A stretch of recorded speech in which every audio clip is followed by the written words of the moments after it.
So the genesis of Call2Talk is really an inspiring story. Close to 5-6 years ago now, the United Way of Tri-County was a real hero when it came to mental health and suicide prevention because they realized there was a gap in services that was created in this area and that people that were feeling isolated, disconnected, alone, perhaps even struggling with suicidal thoughts, didn't really have a place to turn and didn't really have a voice.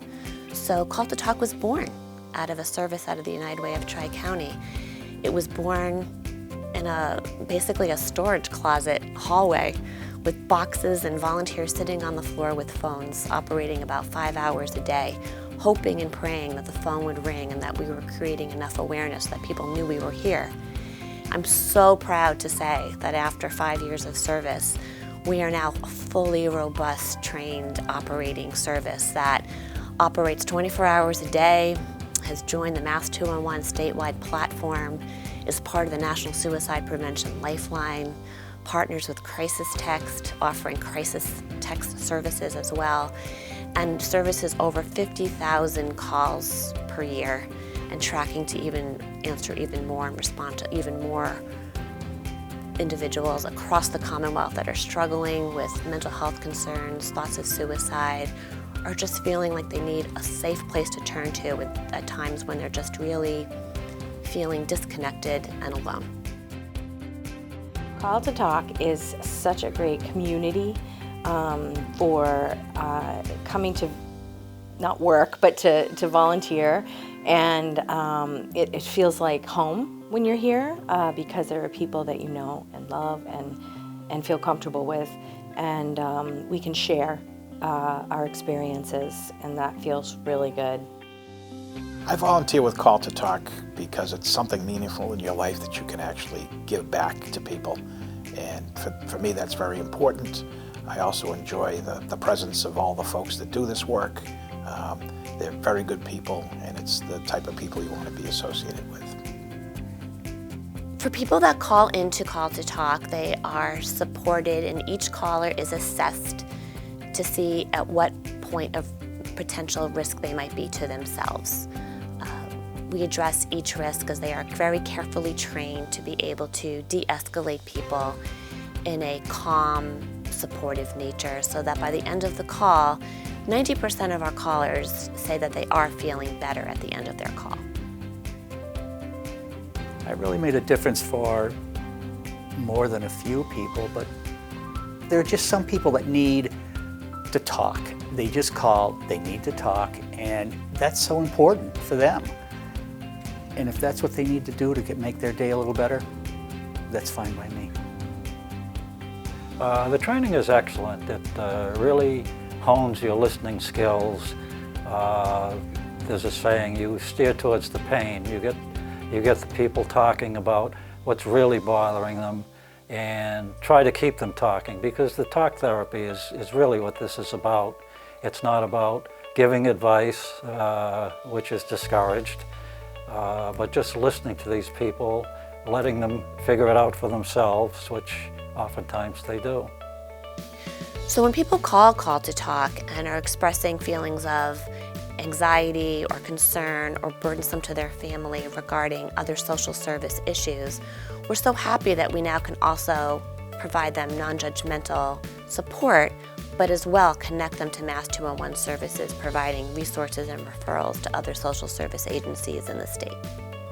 When Call2Talk was just indigenous to the United Way of Tri-County, we got to see the tremendous impact that it had on improving the quality of life for people who live in our region.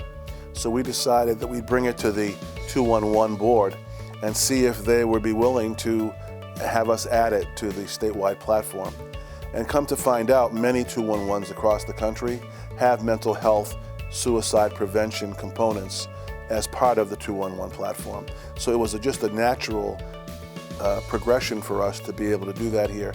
Plus, we are part of the National Lifeline Suicide Prevention Program, so we also take calls from the Lifeline network as well. So it's just a natural fit, and it's just a wonderful piece that we've added to the 211 platform. We couldn't be prouder to have Call2Talk on board as part of 211 in Massachusetts. So I feel super fortunate that I've been able to now have a dual role as in the position of operating Mass 211 as well as Call2Talk. At Mass 211, we have callers that call in search of being connected to, they're searching for basic human service, social service needs. So we work really hard to connect them with information regarding food security, housing, shelter, help with utilities, childcare, this time of year, tax preparation, and things of that nature. Most likely, when people have those kinds of needs, they're also struggling with having thoughts of anxiety, concern about their family, feelings of being overwhelmed, maybe a burden to others. So the Call2Talk piece comes in, and it's really helpful to be able to offer them that service as well, instead of just connecting them to another agency for follow-up with that information. So when I brought Eileen to United Way of Tri-County originally, the idea was to set up a mental health suicide prevention line for the Tri-County region. I'm just so pleased that it's grown to the point where now we have over 50,000 people calling every year. We're part of the Lifeline Network. The program is strong. We have over 150 volunteers who are highly trained, they answer the calls, they're dedicated, they're wonderful people, and it's a tremendous complementary asset to 211 statewide. So we couldn't be happier or prouder to have Call2Talk as part of the 211 platform. And the benefactors who have helped us to do that, many of them who are being honored tonight, are just tremendously important to us, because without their support, without their encouragement, without their donations, none of this would have happened. Hearing the phones ring and hearing the volunteers say, Call2Talk, we're here to listen, is the most gratifying words I could ever hear. It's as satisfying as the first words I heard my daughter say when she was little. It's giving birth to a service that I hope grows up and continues to grow into this flourishing, robust, sustainable service that meets all the needs of the people of the Commonwealth. And I take great pride that we are here and growing so fast, and that all of you are here to support it. So thank you.